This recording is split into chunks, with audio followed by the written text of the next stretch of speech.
Smart Ahmednagar news.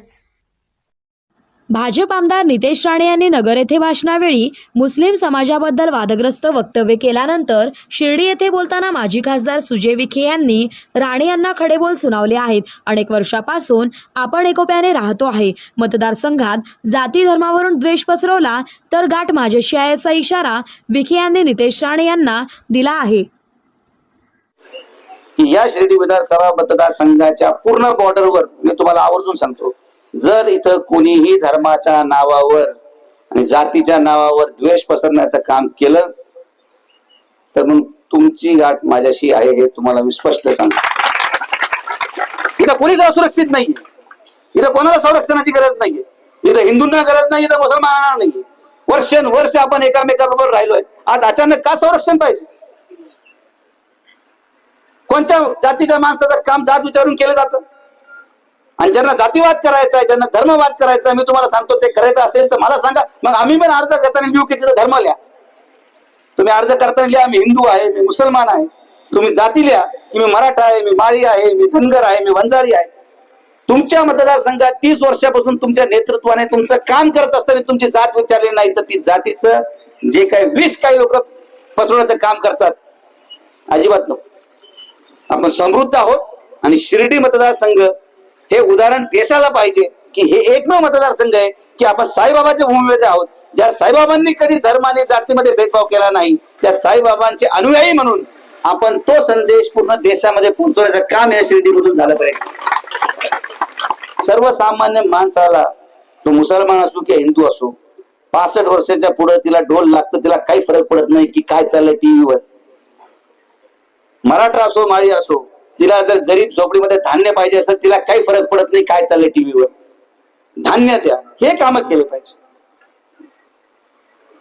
या जाती धर्माच्या सगळ्या राजकारणामुळं माझ्यासारखा एक सक्षम चांगलं काम करणारा माणूस या सगळ्यांचा बळी झाला आणि विकास मागे ठेवून माझा पराभव झाला। हे जर करायचं असेल तर कधीच विकास होऊ शकणार नाही। मुद्द्यावर राजकारण झालं पाहिजे आणि जे बोलतात त्यांना पण हा प्रश्न विचारा की बाबा ठीक आहे, आम्ही तुम्हाला पण मतदान टाकायचा विचार करू, पण मला एक गोष्ट सांगा, आता आम्हाला इथं चारी आमची खांदायची आहे, जेसीबी लागतो, 1 लाख रुपये देता का डिझेल? देता का? पहा ना, हे बाकीचे सगळे लोक इनकमिंग साठी राजकारणात, आम्ही एकमेव परिवार आहोत जे आउटगोईंग साठी राजकारणामध्ये आहोत। कोणीही काही मदत मागितली, आपल्या 1 रुपयाचा विचार न करता नुसतं पैसा आपण घ्या, काय मुरमीकरण टाकी तर टाकून द्या, काय पाहिजे वर्गणी घ्या लगेच, काय जेसीबी पाहिजे जेसीबी लावा, पोगले लावा। कारण की आपण कुटुंबामध्ये जेव्हा विचार करतो तेव्हा कुटुंबाचं काम करत असताना आपण या गोष्टी जपल्या पाहिजे। जे काही विषय असतील ते आपण आपसात बसून सोडवले पाहिजेत। साईबाबांच्या या पावन भूमीमध्ये आपण जन्माला आलो, हे आपलं भाग्य आहे आणि साईबाबांचा प्रत्येक संदेश आपण तो तितक्याच आत्मीयतेने तंतोतंत पाळायला हवा, ही भूमिका आपली सगळ्यांची असली पाहिजे। तर हे सगळं सोडा, हे महाराष्ट्रामध्ये देशामध्ये हे सगळं चालत राहील, आपल्या भागामध्ये नको। ज्या दिवशी कुठल्याही समाजाला आणि कुठल्याही जातीला असुरक्षित भावना निर्माण होईल या शिर्डीमध्ये, त्या दिवशी पहिली गोष्ट घडेल ती दंगल होईल।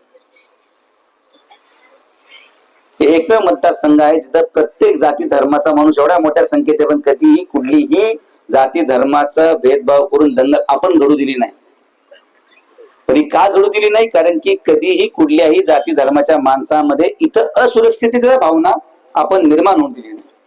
आणि ती जबाबदारी फक्त एकटी सुजय विखेची नाही, ती जबाबदारी नामदार राधाकृष्ण विखे पाटलांची नाही, ती जबाबदारी इथं बसलेल्या प्रत्येक माणसाची आहे, समोर पण आणि व्यासपीठावर पण। माझी हात जोडून विनंती आहे, तुम्ही प्रश्न मांडा, आमची जबाबदारी सोडायची, पण हे सगळं जे समाजामध्ये चाललेलं आहे हे योग्य नाही, हे समाज हिताचं नाही आणि ते कोणीही करू नये। निदान माझ्या पाठीमागे असलेल्या लोकांनी तरी करू नये, बाकी ज्याला करायचं तरी करावं, पण मी या गोष्टीचं समर्थन करत नाही, ना कधी केलंय ना भविष्यात कधी करणार।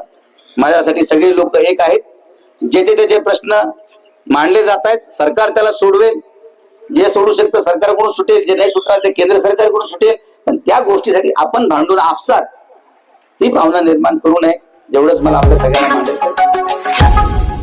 Smart Ahmednagar news.